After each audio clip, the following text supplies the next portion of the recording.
안녕하세요. 주식은 김하백입니다. 한국 시장, 미국 시장, 여러분들이 어디에 투자해야 더 높은 수익을 거둘 수 있을지, 그리고 각자 어떠한 시장에 더 적합한 투자 성향을 가지고 있는지 이런 것들을 한번 얘기해 보도록 하겠습니다.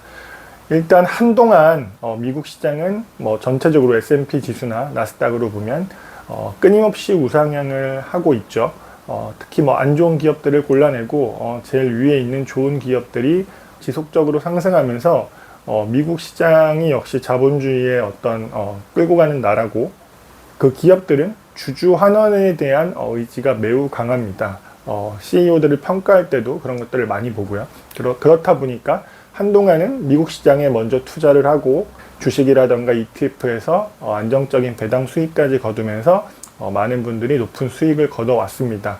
근데 이제 작년부터 금년 봄까지는 국내 시장이 전 세계적으로도 이제 찾아보기 어려울 만큼 높은 수익률을 거뒀기 때문에 이제 주식좀 하는 분들 사이에서는 역시 이제는 미국보다 한국장이 더 좋다, 이런 이야기도 나오고, 이번에 또 봄이 지나서 한국 시장이 폭락하면서는 역시 우리나라 시장은 별로야, 위험해, 미국 시장이 좋아, 또 이런 얘기들도 많이 합니다.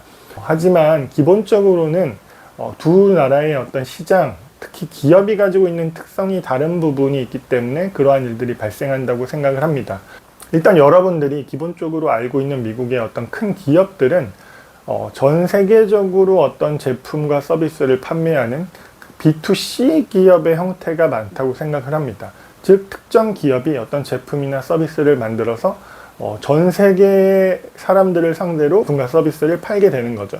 다른 나라들의 어떤 기업들이 만든 것보다 훨씬 앞서 나가고, 그 경쟁력, 마켓시어가 이제 떨어지지 않는다면 그 기업은 지속적으로 매출을 늘리고 또 수익을 늘리면서 주주들에게 환원을 하고, 이러한 분위기가 자연스럽게 형성될 수 있는 그런 기업들이 미국의 나스닥이나 이런 쪽에 미국의 대형주에는 많이 포진되어 있습니다.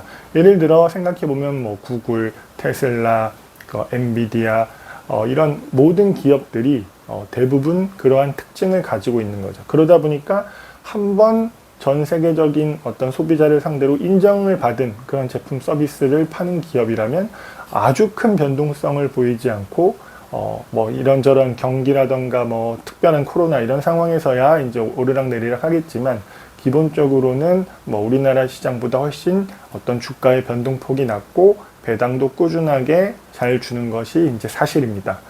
그렇기 때문에 미국 주식이나 ETF에 세금이 있더라도 미국 시장에 투자해서 꾸준한 성과를 내고, 특히 이제 우리가 얘기하는 주가의 차이인 어떤 자본소득도 있지만 인컴소득, 즉 배당을 꾸준히 받으면서 자신의 노후를 책임지려고 하는 그런 분들도 많이 있는 것이 이제 맞습니다. 반면에 우리나라 주식들은 경기를 탄다, 그래서 미국 주식들보다 변동폭이 크다, 이런 얘기들을 하는데, 저는 그러한 기준이 되는 것이 우리나라 대부분의 기업들이 B2B 또는 B2G, 정부죠.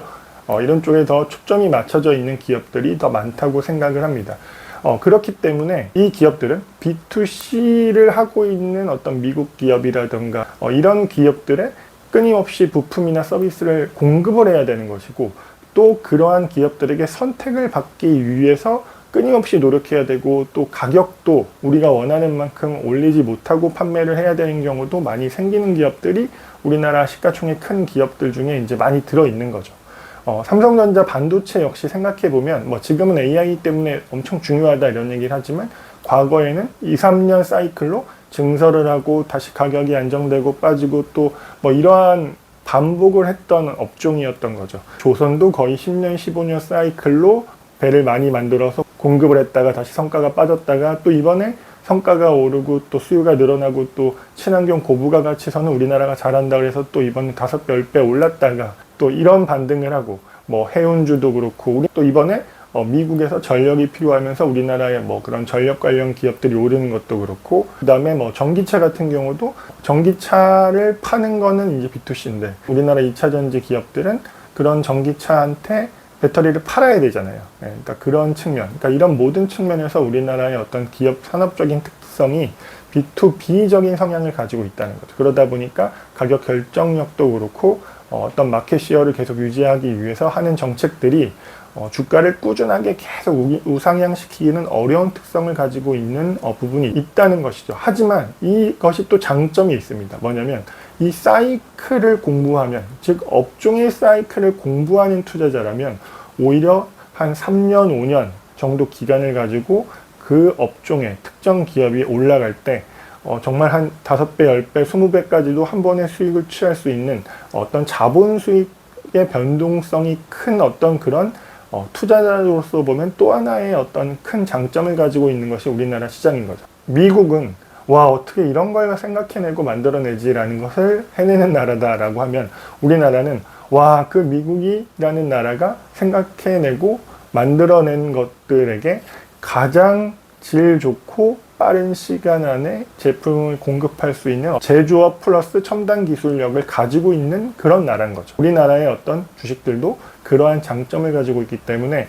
혹시 여러분들이 나는 특정 업종을 아주 깊이 파고 공부할 거야, 그래서 3년, 5년 어떤 이런 사이클에서 5배, 10배 어떤 주식으로 수익을 낼 거야, 이런 생각을 하는 투자자분들이라면 우리나라 업종과 기업에 투자하는 것도 아주 큰 장점이 있다고 생각을 합니다.